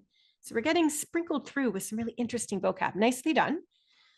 There are examples, though, of vocabulary that we know what he means, but sometimes it's just the exact usage of the words is not quite clear. So in that first instance where he says to us, he says, I have a long time experience. Not quite, it just means I'm very experienced. I'm an avid skier. I'm quite experienced. That would be more natural. And rather than explain him the basics, you might say, I explained the basics to Peter. So we always know what he means. It's just that there's a little bit of revision required in the phrasing itself. The other 4 examples, as you can see, are those vague, simple, general words that we try to avoid. We don't want to use words like everything, pretty good at it, a little bit more, right? That's not as interesting as the other examples we pointed out. But his tone is fine. I mean, he's telling a story, so everything he says, the word choice he uses is absolutely fine. It would be unusual to be overly formal here. So I think he's done a good job. He does speak for the full 60 seconds, so that's also something to take into account. He's understood the task and demonstrated it quite well. So before we revise this ourselves together, can we at least determine this man's score? Did he earn a level 8 or did he earn a level 9? I've got the poll online here, so let's vote there first. Ooh, wait till I show you your results. You're so divided, and I'm not surprised to hear that. This one's tricky because the vocab is really high, but the sentence structure is really repetitive, and some of the details are underdeveloped too. But his pronunciation was clear, and he didn't interject or interrupt himself too much. So you go back and forth, right? The strengths and weaknesses, strengths and weaknesses. So here's what you're saying. Look at how close you are in this case. We have more of you suggesting level 9, but it's still pretty evenly divided. So first and foremost, let me show you the man's score. This is actually a level 8. It is a level 8. What I'd like to do with you is improve it together so we can turn it into, by the time we're done, it's going to be much higher than a level 9, I would suggest. So this is the man's original response. Let's look at his opening first and make it a little bit better. So did you notice that all this man did was read off of the test instruction screen? He starts off, the one time that I had to teach someone, blah, blah, blah, blah. So we try to use our own vocabulary. I do like that our speaker was able to give us the when a couple of years ago, the what, teaching skiing, to whom, it's Peter. So he still has the right ideas, but it's just a matter of maybe fine-tuning the opening to get right to the point. So I would suggest instead of this, in green here, why don't we try this? Get right to the main ideas first. So a couple of years ago, my friend Peter asked me to teach him how to ski. And then we lead into, I'm an avid skier with years of experience, so I was pretty confident that I could help him. So we've kept in his vocabulary and we've revised those couple of little word choice errors. And we added in that last detail about being confident to help him. We're just trying to build the story and connect the ideas. So I think that this opening is a little bit more interesting and focused. Now, the next huge thing we want to improve upon is let's get rid of the so. So first, we don't need to do it that way. Instead, let's just start with first as our transition. Notice we've underlined it. I explained the basics to him, how to mount the skis onto your boots and how to strap them down. Notice the next transition. Instead of so, we're going for a phrase for variety. Once he got the hang of this, we walked up a moderately sloped hill so he could get some practice before going up the ski lift to try one of the beginner trails. So you notice rather than go, I taught him how to do this, how to do that, how to do this, we've taken a moment to actually tell a story. We've still kept in some of those how-tos, how to strap the skis and so on, but we're now getting into actually going up the ski lift and trying a beginner trail. That type of language is so much more interesting than repeating those same structural elements over and over. The next part here in red, you'll notice we've just taken out that self-correction. That's an easy fix. We just remove that. And rather than the lead into the next, I showed him, that how to keep his skis together, how to brake and how to make the turns, all the essential skills that any skier must know. So once again, rather than go how to do this, how to do that, we're adding in these phrases to break up the monotony or the repetition. Leading into the next part there, get rid of the so. Let's just start off with, he was a very quick learner and started to feel very confident in his abilities. So capturing Peter's emotions here, I think, is helpful. And then rather than and then, that's a bit simple. Why don't we put in another transition, but for time? After about an hour, he wanted to try a bigger hill. I tried to convince him to do one of the safer trails first, but he was convinced he was too good for that. And then our closing. You'll notice another transition. It's not so, it's another phrase. On his very first run on an advanced trail, he lost control and almost hit a tree at full speed. After that, he listened carefully to my advice. Interestingly, he is now a ski instructor. I like to think I inspired him. So we've added in so much more descriptive detail and really focused on adding precise word choices. The biggest improvement I would suggest we've made is all of those transitions. And I've highlighted them for you in yellow, just so you can see where they all fall. I don't think we use the word so anytime now at all. We've taken them out and we've replaced them. And when you tell a story, it's natural to use transitions of time because certain events happen first, second, third, after that, an hour later, and so on. Okay, so this process that we did, clearly you can't revise your responses on the CELPIP test, the official test. But when you are practicing at home, if you do take the time to record your voice, type out your own transcript, this is exactly what I'd like you to do with it. You'll be amazed at how much this will improve not just your writing, but your speaking too. So you're looking for sentence structures to fix. You're looking for transitions to add in. You're looking for interesting word choices that would just make the response at a higher level and so on. So this does take time and patience, but if you're willing to put in that time as you study, I think you'll notice that you'll start to improve your skills a lot faster rather than. Anyway, food for thought. It's just one way to improve that response. Going back to this question here, let's do this next question. You are going to practice this question next today as your final practice for the session, but let's talk about it first so you've got some ideas and know what to do. You will be prepping for 30 seconds and speaking for 60 seconds. So go ahead and read your question first.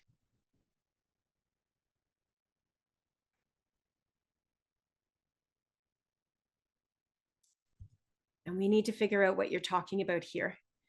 And just like we saw with that last question, you get the general topic first. It's a class that you enjoyed. And then as we saw in that last question too, you generally get suggestions here. It can either be a school class or it can be a fun class. Now, because you're going to be speaking about this next, you want to take a moment to maybe brainstorm some ideas in the Zoom chat. When you speak, what are you going to talk about? What class did you really enjoy? If it's something at school, try to make it sound really precise. Like rather than just say math, maybe it was your grade 12 calculus class. If it was music, maybe you're going to say my grade 11 band class. Or if it's a fun class, you might just say, I took a cooking class to learn how to make Italian appetizers. Does that give you any ideas there? Let me know in the Zoom chat what ideas you come up with. What say you? Think about it. Again, you will be speaking on this on your own in just a second. So maybe if you've got some ideas to run by us now, that would be helpful. And everybody here would appreciate your help, I think. Or not. I mean, we can just go to practice. It doesn't matter to me. I'm just trying to be helpful. Okay. Oh, I like it, Faith. My year 1 machine learning class. Love it. Love it. Yuande, literature class. Can I have a grade, please, Yuande? Is this like grade 11, grade 9, grade 12? Is it a Victorian literature class? Is it a romantic literature class? You could always do that as well if you want. Ooh, so actually, this is a good one. Microsoft Copilot session at work. Love it. Woohoo, Vishnu's talking about a CELPIP learning webinar. by Brandy. There you go. You could talk about what we're doing right now. What a wonderful idea. A Pilates instructor. There you go. Or reformer. Sorry. Yeah, you're not the instructor. It's a class that you took. I don't know what the word reformer means though, Julian. That's the only word I'm puzzled by. So you took a Pilates class. That makes sense. I just don't know reformer, what that means. So maybe just take that word out and go with Pilates and it's clearer. Roller skating class sounds interesting and very precise. Good, good. Marcel is talking about this culinary arts course. Now, do you all notice that Marcel is adding in where she took this class? I love that. The question doesn't say you have to do it, but I think by adding these extra details in, you're making your response more interesting. So always draw in those 5 W's when it makes sense. I would also talk about when I took this class. So my favorite class, or one class that I really enjoyed, was my grade 12 dramatic arts class that I took at my high school back in the late 1990s or whatever it was, right? So all those details are going to add up and make it just so much more interesting. Yeah. Oh, okay. Well, Julian, if that's the name of the class, please use it. I didn't know. So I was asking because I'd never heard it, but yeah, just if it's a real class name, go ahead. And as you start to speak about it, clearly you'd be explaining what you were doing there anyway. Yeah. So in a moment when you speak out loud, what I want you to do is start off by identifying what class you took, possibly where and when you took it, etc. The rest of your response, because it's supposed to be a class you enjoyed, you absolutely must explain what you did in the class and why you enjoyed it so much. So that's going to be really important here. And I can't help you with those details because it's up to you. I don't know why you enjoyed these classes, but think about it. Try to be interesting and very focused and precise. Okay, so get your cell phone ready or however else you're going to record yourself here. And I'll advance to the next screen. You do have 30 seconds still of prep time. So continue to think on your ideas. That prep time has just started.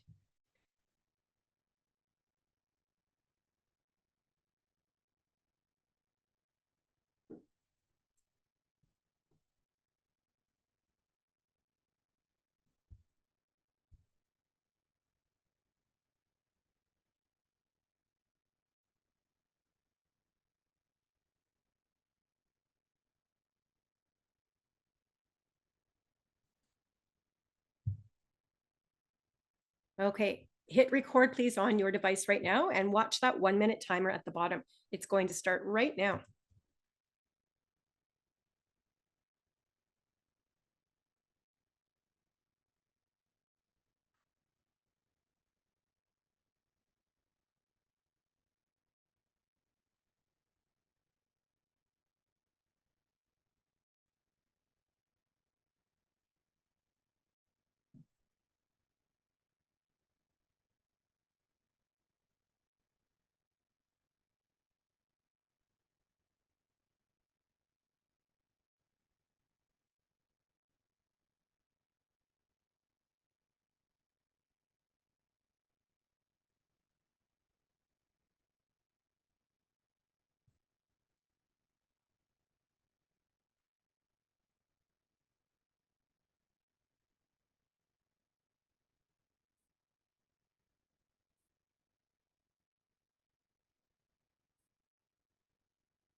Okay, time is up.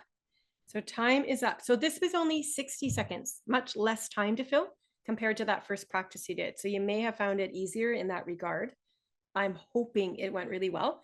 And again, I appreciate a lot of those comments coming into the Zoom chat, even as we were practicing here. I think we're all starting to come on to the habit of getting really particular with the details. Love it. Like look at Dorcas's suggestion there, taking a beverage class at the Manitoba Institute of Trades and Technology with the wonderful teacher, Mr. Phil. And you know what, Dorcas, perhaps the teacher was part of the reason you enjoyed that class so much. So that would make sense then to talk about it. Maybe he had a sense of humor that you enjoyed. Maybe he gave you extra time in class to practice your skills and so on. So whatever details you include, especially in your opening, I think they often will lend to different ideas to develop your response later. So nicely done. I hope it went well. Anyway, I do want to show you a response example too. So we're going to listen to a woman answer the exact same question that you just practiced. The class that she will be telling us about is called Algorithms. So she'll give us some reasons why she enjoyed it. And as before, we'll analyze strengths and weaknesses and figure out if she earned a level 9 or a level 8. So here we go. It's been such a long time since I've taken a class, but I do I do believe that algorithms was one of my favorite classes. I guess I really enjoyed the fact that we were always learning something new and it was always making your brain work. It was challenging and very interesting, and honestly, I have to admit that I loved correcting the professor with the examples and so on, which is kind of a touchy subject right now since I am the one teaching and the students are correcting me. But I am hoping that my professors were taking it in the same way as I do now, as in it's not a big deal. It's better to give a correct example than a mistaken one. I really should start looking at algorithms again. I miss it. It's a fun topic and I should do it again. Okay, so I think we're getting the hang of the listenability, pronunciation clear, no real pauses or interjections. So her rhythm was steady. So this is exactly what we're hoping to hear when you perform on your speaking test. There was a little tiny self-correction. Remember how our last response had one? Here's another example, and it's not a huge problem as it only happens once. I just wanted to remind you how you can fix a mistake if you make one. So this woman accidentally used the word touchy-feely, which is not at all the right word for this response. So she paused for a split second. She says, and then she gives us the right word choice, touchy subject, and she keeps right on talking. So it's a reminder that you don't want to draw attention to your mistake. You just want to correct it and move on. So if you do this only once, maybe twice in a response, it's not going to impact your score too badly. So don't stress about it, but try your very best to not have to self-correct in the first place, I guess. Okay. Her transitions here are probably the best we've seen of all the responses we've analyzed. Remember in that last response, our man kept saying, so, and that was literally the only transition he gave us. But this female test taker is giving us a variety using expressions like, it's been such a long time, and honestly, and I have to admit. So adding these transitions really improves the flow and the coherence. So this would be a little bit higher level in that regard. All right. Let's have a look at our content next. She does identify algorithms right away as one of her favorite classes. So that's a good starting point. Whatever class you all liked the best, that's how you're going to start, of course. She does technically give us 3 different ideas or reasons why she likes this class and explains a little bit about what they did. Her first example, I think, is pretty weak, if I'm honest, where she says, you're just always learning something new. There's that word again, something. What does it mean? It doesn't tell us anything. So can we just swap that word out with something else? Maybe just say, I really love my algorithms class because we were always learning new skills that made our brain work. That would be better than something. At least she does say it was challenging and interesting, so we do understand her point. It's her last idea that is the best, the most well-developed. She has mentioned that she loved this class because she loved correcting her professor. And you notice there towards the bottom, she brings it back to her own experience now. She says, I'm the one teaching now, and the students are correcting me. And she thinks back and she says, I am hoping that my professors were taking it the same way as I do. And so on and so on. So she really takes the time to not just develop that idea, but to really connect it from the past to the present experiences. And I think that's genius. I think it's a great way to go.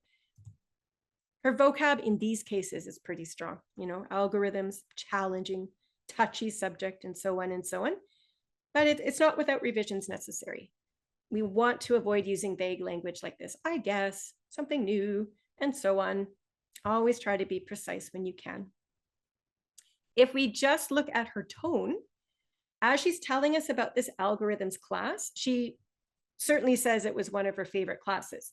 So that idea has been expressed. How else does she make us believe that she really enjoyed this class? Does she do anything with her voice there to really sell that point to all of us? Let me know in the Zoom chat what you think. Remember, part of your task fulfillment is your tone. Your tone establishes the emotion that you are trying to create through word choice, but also through tone of voice, I would argue. And Yip is onto something. At the very bottom, if you look at your last sentence, she does reminisce. She is nostalgic. She even says, looking back, it was so much fun. She wishes she should do it again or could do it again. So the whole thing has your opening, your middle details, and your closing. So that's all great as well. And Pedro, you're onto it with her tone of voice. You can almost imagine her smiling as she's telling us the story. And I got that impression too, especially again in that very last sentence where she goes, I really should start looking at algorithms again. You can hear the nostalgia in her voice. So don't be afraid to let your tone of voice have that excitement or that enthusiasm when you're supposed to be talking about an experience you enjoyed. That's really going to help support the appropriate tone, and it will boost your score in task fulfillment. And I think this speaker is the only one that has really used tone of voice effectively in that regard to establish the emotion apart from just word choice. So well done. It's a good example to think about just to give us that idea. Some of you maybe hadn't even thought of doing that before, so consider it now. Anyway, this is the last one we'll be analyzing together today. So make your vote count. Is this a level 8 or is this a level 9? What do you think? Level 8, level 9. Ooh, I like the scores. I'll give you about 10 more seconds to get your votes in, but I'm really happy with your assessments here. And it's not surprising to me that all of your assessments have gotten more and more accurate as this webinar has gone forward. And that makes sense because you're learning as we go. So here's what you're all saying. So 86% of you, that is a huge majority, are saying level 9, and you are absolutely right. Level 9, level 9. I will point out too, remember, I keep saying nobody is looking for perfection from you. I mean, this woman, I did not love her first idea, just saying, oh, we were always learning something new. I would have made an effort to make that one idea a lot more interesting, but she balanced it out. Sure, that wasn't great, but she balanced it out with 2 other ideas that made a lot more sense. And that third one in particular was so well developed about thinking back to her teacher and her experiences now. So if you do have some weaker areas in your response, it's okay provided you are balancing those weaknesses out with more evidence of strengths. Okay, so again, it's not a perfection game that we're trying to play. It's just trying to do our best across all 4 parts of that checklist. Anyway, whatever question comes your way for task 2, you have to be quick. You're always on CELPIP, any language test. You've got the time constraints.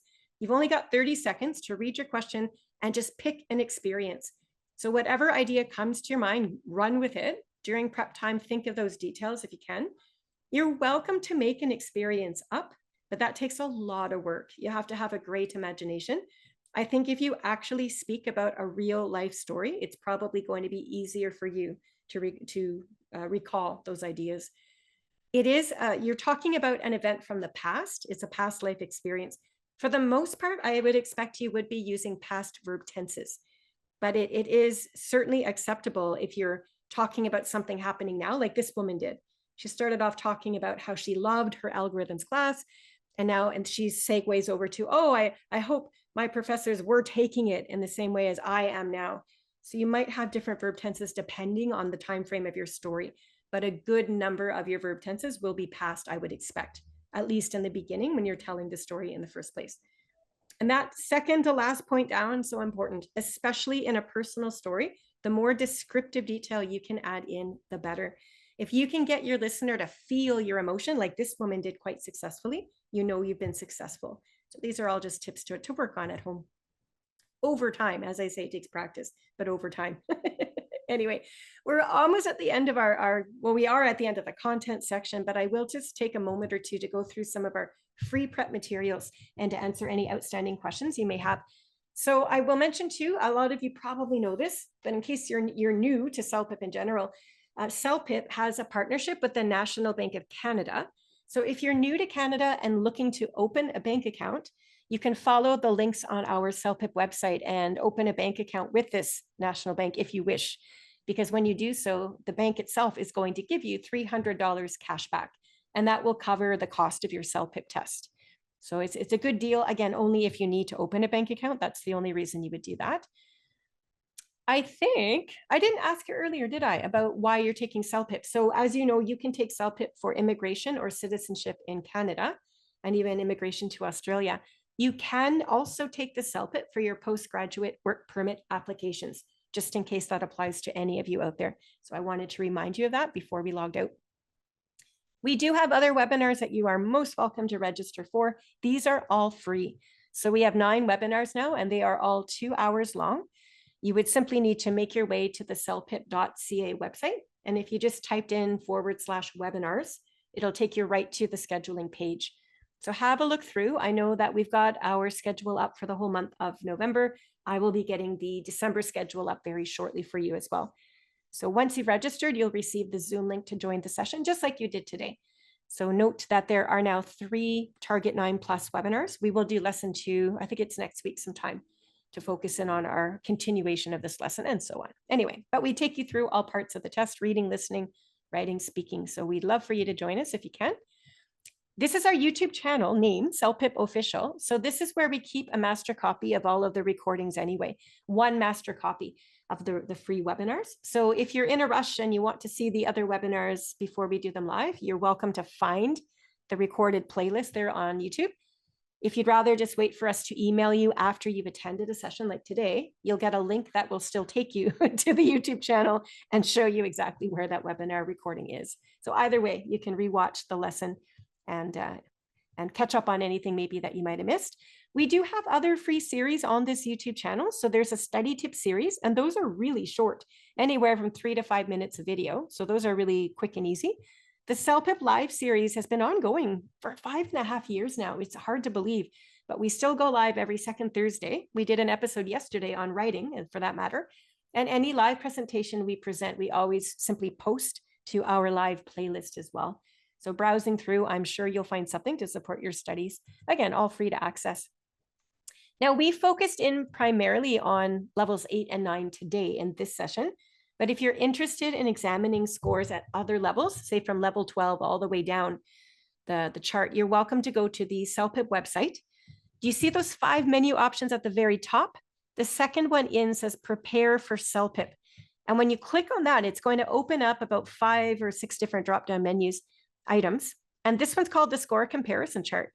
So you can click on any level at all that you're interested in studying more. Here's level 9, just for example. So you can actually read over writing sample responses or listen to the recordings of the speech like we did today. And you'll have the transcripts there too. And then when you click response analysis, that's when you'll get the same write-up from those 4 categories that we looked at today, always talking about the strengths and weaknesses and those particular responses.